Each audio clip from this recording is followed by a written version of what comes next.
किया है।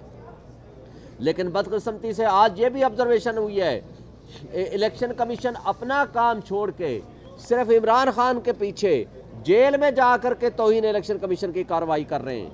अगर वो ये हरकतें करेंगे तो मुझे बताएं कि कैसे इलेक्शन कमीशन के बायस होने के बारे में किसी की राय कायम नहीं होगी। ये भी आज जस्टिस सत्तर मिनल्ला साहब ने ऑब्जर्वेशन दी है।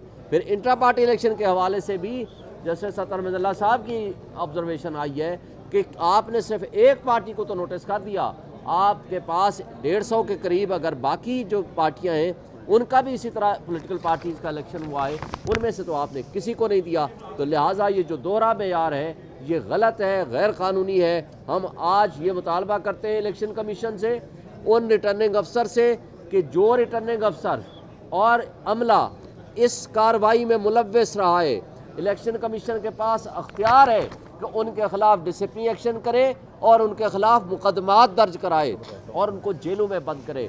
अगर वो नहीं करेंगे तो इलेक्शन कमीशन अपनी जिम्मेदारियां अदा नहीं कर रहा। Thank you. बहुत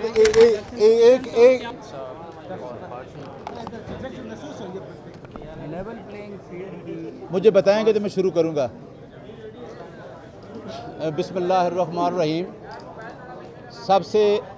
सबसे पहले तो मैं इस मीडिया के तवज्जुह से पूरी कौम को हकीकी आज़ादी की मुबारक देना चाहता हूं कि इमरान खान को आज साइफर में सुप्रीम कोर्ट ऑफ पाकिस्तान ने बेल अलाउ कर दी और शाह महमूद कुरैशी साहब को भी। इसके साथ क्योंकि आज मैं कोर्ट में जब बेल शुरू हुई तो ड्यूरिंग बेल मैं वहाँ कोर्ट में पेश हुआ तो मैंने कहा जी आप देखें कि पूरे पाकिस्तान में जिस तरीके से हमारे कैंडिडेट के साथ रवैया रखा जा रहा है और जिस तरीके से डिस्ट्रिक्ट एडमिनिस्ट्रेशन लोगों से पेपर छीन रही है, प्रपोजर और सिकंडर को डराया जा रहा है। हमारे पास इतने लोगों की कंप्लेंट्स आ रही हैं जो हम घरों में जा रहे हैं और घरों में छापे मार रहे हैं। तो हमारी एक पटिशन आई है जो कि हमारी फंडामेंटल राइट्स को एड्रेस करती है 184(3) के तहत। तो मेरी रिक्वेस्ट है कि जजेस भी जहाँ मौजूद हैं उस पटिशन को फिक्स किया जाए। तो honourable chief justice, acting chief justice और दोनों जज साहबान जो हमेशा रूल ऑफ लॉ के लिए खड़े हुए for up holding of rule of law, उन्होंने उसी टाइम कहा कि हम इस पटिशन को अभी एड्रेस करते हैं। तो शुक्र है एक तो वो पटिशन एड्रेस हो गई और मैंने वहाँ कोर्ट से रिक्वेस्ट की कि ये मसला किसी इंडिविजुअल का नहीं है, ये फंडामेंटल राइट्स का मसला है। हम अगर डिस्ट्रिक्ट ऑफिसर्स के पास, इलेक्शन कमीशन के पास जाते रहेंगे तो हमारा टाइम ज़ाया होगा, क्योंकि आज 2 दिन एक्सटेंड किए हैं और इस एक्सटेंशन में हमारे पेपर जमा नहीं है और मुख्तलिफ एतराज़ात लग रहे हैं। तो अभी उस पटिशन पे भी ऑब्जर्वेशन आ रही है। उन्होंने कह दिया है जज साहबान ने कि हर आदमी को लेवल प्लेइंग फील्ड दें, हर पार्टी बराबर का इलेक्शन में हिस्सा ले, किसी को घरों में जाके तंग ना करें। मिस्टर जस्टिस सत्तर मिनल्ला साहब ने कहा कि आपने देखा है कि उस्मान डार की वालदा के साथ क्या हो रहा है, लोगों के घरों में छापे पड़ रहे हैं। हम हर चीज़ से बाखबर हैं, हम सोशल मीडिया देख रहे हैं, हमें पता है कि लोगों के साथ क्या हो रहा है। तो अल्लाह के हुक्म से आज जो ऑर्डर आएगा इंशाअल्लाह, जो अगला टाइम आ रहा है, जितने लोग परेशान हैं, जो लोग हरास हैं, उनके लिए एक बहुत बड़ा अलामिया सुप्रीम कोर्ट ऑफ पाकिस्तान से जारी हुआ है।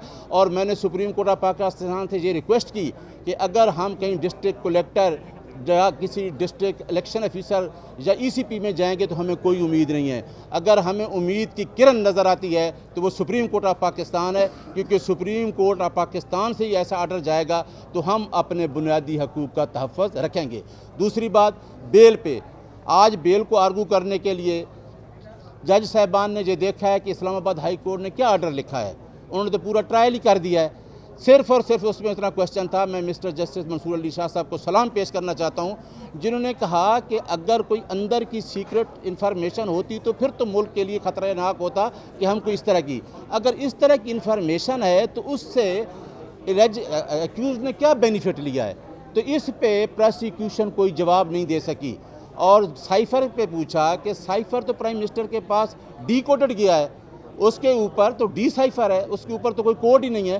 तो ये दोनों क्वेश्चन जो थे ऑनरेबल जस्टिस मंसूर अली शाह साहब और चीफ जस्टिस साहब और मिस्टर सत्तर मिनल्ला साहब ने जो क्वेश्चन किए, उनका कोई प्रोसिक्यूशन जवाब नहीं दे सकी। तो आप देखें कि इस बेल को हाई कोर्ट ने इतना अरसा अपने पास रखना, बेल को महफूज कर लेना और इसका ट्रायल चलाना, ये सारी चीज़ें इस्लामाबाद हाई कोर्ट पे क्वेश्चन है। हम रूल ऑफ लॉ की जंग लड़ रहे हैं। और आज मैं इलेक्शन कमीशन ऑफ पाकिस्तान को भी रिक्वेस्ट करता हूं कि हमने इंटर पार्टी इलेक्शन में जो हमने करवाए फेयर फ्री ट्रांसपेरेंट इलेक्शन करवाए, और किसी पार्टी ने ऐसा नहीं करा। हर पार्टी ने 1 पेजर अपना एक एजेंडा जमा करा दिया है। हमने पूरे प्रोसेस से गुजरे, अपने रूल से गुजरे, अपने कॉन्स्टिट्यूशन से गुजरे, और हमने सारी चीज़ें जमा करा दी।